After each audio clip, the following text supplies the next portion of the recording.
My dear friends, we live in a world that speaks often of pleasure, yet rarely of the disciplines that deepen it. Men, especially, are taught to chase prowess without being told how to preserve it. They boast of might without the quiet mastery that sustains it. And so, when the fire flickers, when the strength seems to betray them, many retreat in silence, ashamed of what is not failure but simple neglect. Pleasure, though often mistaken for something wild and untamed, flourishes most fully in the hands of discipline. The world sells the illusion that greater excitement lies in abandoning all restraint, that the path to deeper satisfaction is paved with spontaneity alone. But the opposite is true. What is ungoverned quickly grows weary. That which blazes too quickly leaves ashes in its place. Discipline is not the enemy of passion. It is its guardian. Just as a fire, to burn steadily through the night, must be tended with care and restraint, so must the fire of intimacy be fed with more than impulse. Kegel exercises are not some curious fad from a modern manual, nor are they reserved for those who have already lost what they once had. They are, in fact, a form of discipline available to all men, young or old, vigorous or weary. These simple contractions of the pelvic floor, invisible to the eye, seem almost laughable in their quietness, and yet they are a profound symbol of what is true in so many parts of life, that mastery begins in silence, in repetition, in small, faithful acts done without applause. A man who commits to this quiet work finds, over time, a deeper control over the very forces that once seemed to control him. Where once he may have felt hurried, anxious, or governed by rising tides of sensation beyond his command, he begins to feel rooted. He is no longer a leaf tossed by the wind, but a tree whose roots have learned to hold firm. This is not merely a matter of physical strength, but of self-awareness and intentionality.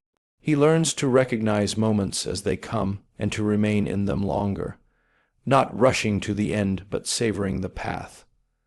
This kind of discipline deepens pleasure because it delays gratification with purpose. And in the delay, something wonderful happens. Attention returns. The man no longer focuses solely on his own desire or fear of failure, but on the one he loves, on her breathing, her presence, her response. In learning to hold back, he gives more. In strengthening what is hidden, he reveals something rare, self, mastery, and in doing so, he becomes a better lover not just in body, but in heart. The paradox is simple yet profound. Pleasure is not found in frenzy, but in focus, and focus is born of discipline. Those who pursue quick satisfaction often find it fleeting and hollow. But those who patiently train themselves to endure, to feel without yielding too quickly, to desire without rushing, will find that their joy is not only longer but fuller. Thus, Kegel exercises are not tricks, nor shortcuts, but instruments of patience, forming in a man the ability to be fully present, to love more completely, and to give himself not in flashes, but in fullness. The modern world has done a strange thing. It has taught men to be ashamed of their bodies in the very place where they were meant to feel most confident. We speak in hushed tones about anatomy and blush at the mention of private parts, as though the Creator himself was mistaken in his design. But the truth is simpler, nobler, and older than the voices of shame would have us believe. Our bodies, including their most intimate structures, are not errors to be hidden or tools to be exploited. They are instruments finely tuned by a wise hand, and they deserve reverence, not ridicule. To speak of the pelvic floor, the muscle group engaged by Kegel exercises, is to speak of a foundation, both literally and metaphorically. These muscles, though unseen, govern blood flow, sensation, and control. They are responsible not only for preventing weakness or dysfunction, but for enhancing strength and stamina. And yet, because they are not visible in the mirror or flexed in front of others, they are neglected or worse, dismissed as irrelevant. This is not wisdom. it is blindness. The man who understands the sacredness of his body approaches even its hidden parts with respect. He does not see them as vulgar or comedic, but as vital and worthy of care. When he engages in exercises to strengthen his pelvic floor, he does so not from vanity or fear, but from a desire to honor the temple he has been given. It is an act of stewardship, of quiet reverence for what has been entrusted to him. There is nothing shameful in wanting to improve function, to gain control, or to give more generously to a partner. These desires are good when rooted in love and humility.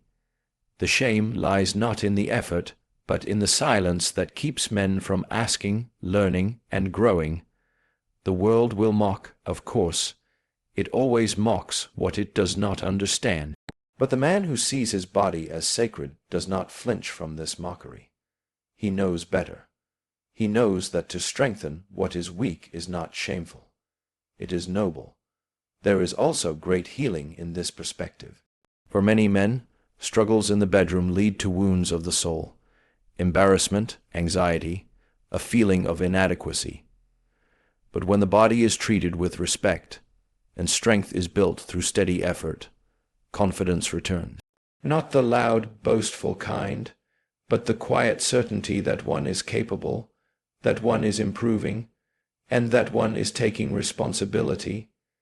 And so, the message is this: the body is not your enemy. It is not a joke. It is not something to hide in fear or push until it breaks. It is a sacred creation, and even its most private parts are deserving of care. Kegel exercises are not just about lasting longer. They are about living more fully, without shame, in the skin you were given. Presence is a rare gift in this age of speed and distraction. Many men live their lives as though constantly being chased by deadlines, desires, and the fear of inadequacy. And this restless current follows them even into the most intimate moments of their lives. In the bedroom, where connection should be richest, many find their minds racing and their bodies betraying them. The result is not only frustration but disconnection, an inability to truly be their in soul as well as in flesh. But presence, though elusive, can be cultivated. It is not a magic trick or a product to be bought. It is the fruit of practice, patience, and self-mastery. This is where Kegel exercises find their deepest meaning. While they are often discussed in terms of performance, improved stamina, better blood flow, increased control, they offer something even more vital: the ability to remain present in the moment. A man who trains these inner muscles is training more than his body. He is training his awareness. He begins to develop a sensitivity to his body's signals and learns how to respond with calm intention rather than panic or haste. As he practices these subtle contractions daily, he is also building a mental habit, focus. With greater bodily control comes a quiet confidence. He is no longer rushing to avoid failure or overthinking the moment. Instead, he is grounded.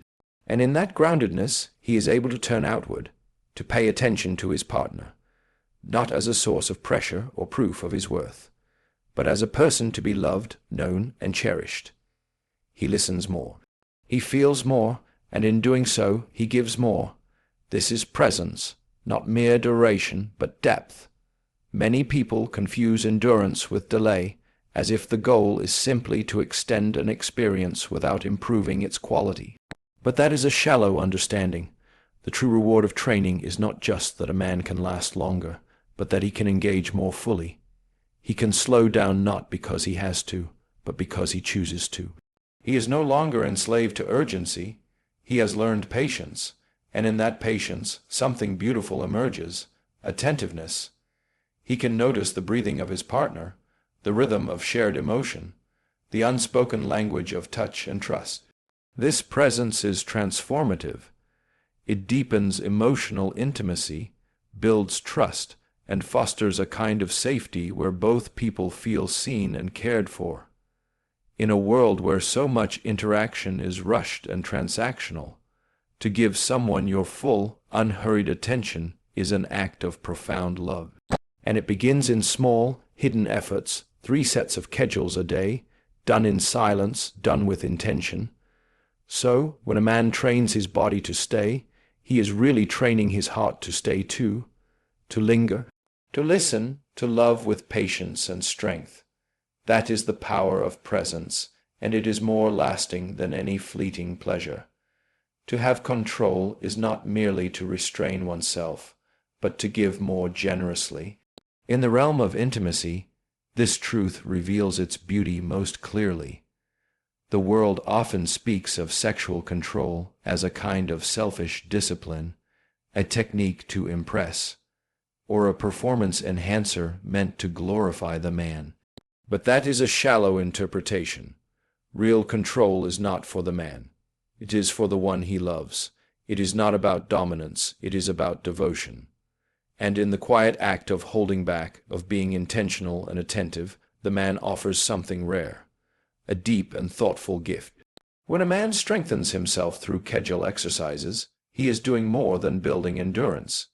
He is creating the space to give more.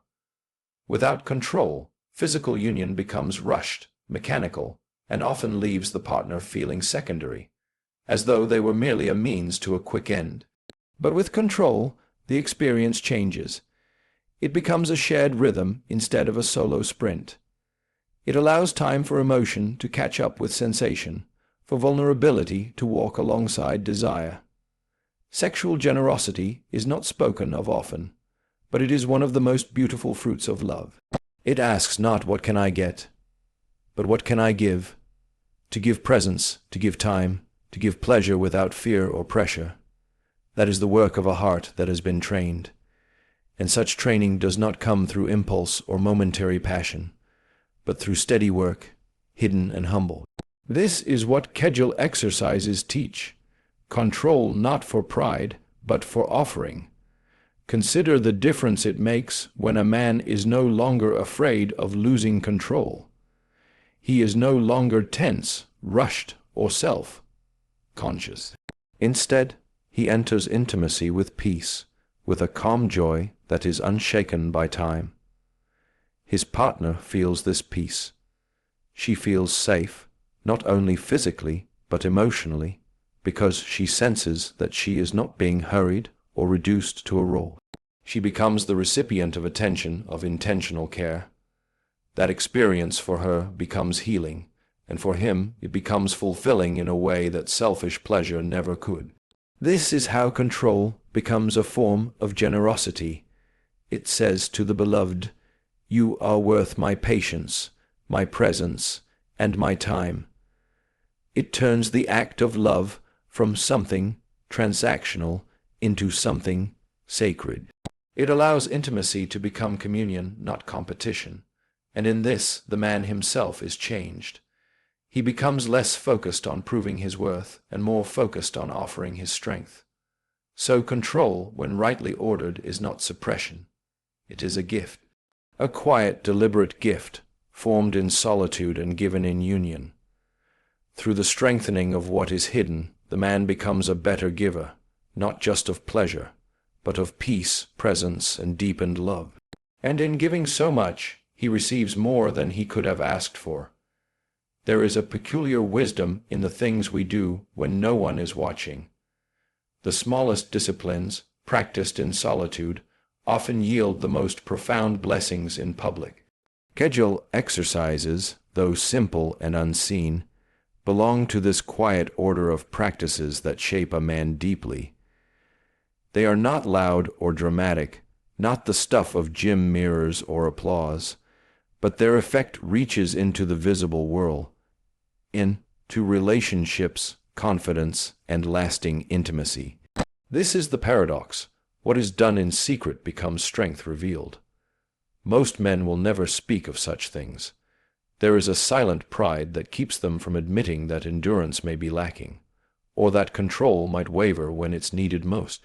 And yet, it is precisely in this area that quiet diligence pays off.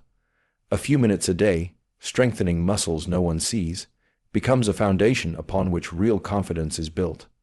Not the kind of confidence that boasts, but the kind that rests. The kind that walks into a moment without fear of failure or embarrassment because it has been trained to endure. The blessing of such exercises extends far beyond the body. They affect the man's demeanor, his approach to love, and his willingness to serve another rather than perform for approval. A man who trains himself privately becomes a man who is present publicly. His partner feels the benefit not just in longer moments, but in deeper ones. She senses the difference between a man who is scrambling to maintain control and one who has already secured it through habit and intention. This transformation is quiet, gradual, and often unnoticed, until the moment it is needed. Then, in the hush of intimacy, when so much depends on trust and presence, the fruit of that hidden work is revealed. The man does not rush. He listens, he responds. He is not overwhelmed by sensation or anxiety. He gives himself without fear, not because he is naturally gifted, but because he has prepared. The world tends to glamorize instant results and visible progress. But the body does not work that way, and neither does the soul. Strength must be built in layers, in repetition, in trust that small things matter. Kegel exercises may not be seen, but they are felt. In the steadiness of the moment, the confidence of the giver, and the fulfillment of the partner. They are an act of love performed in advance. So the lesson is simple, yet profound. What you do in private will shape what you are able to give in love. Do not wait for failure to begin strengthening what is weak. Begin now, in silence with humility. Train the hidden places, and in time they will serve you in the places that matter most. Not just in the bedroom, but in the very fabric of your relationship. For the man who honors the hidden becomes a blessing in the open.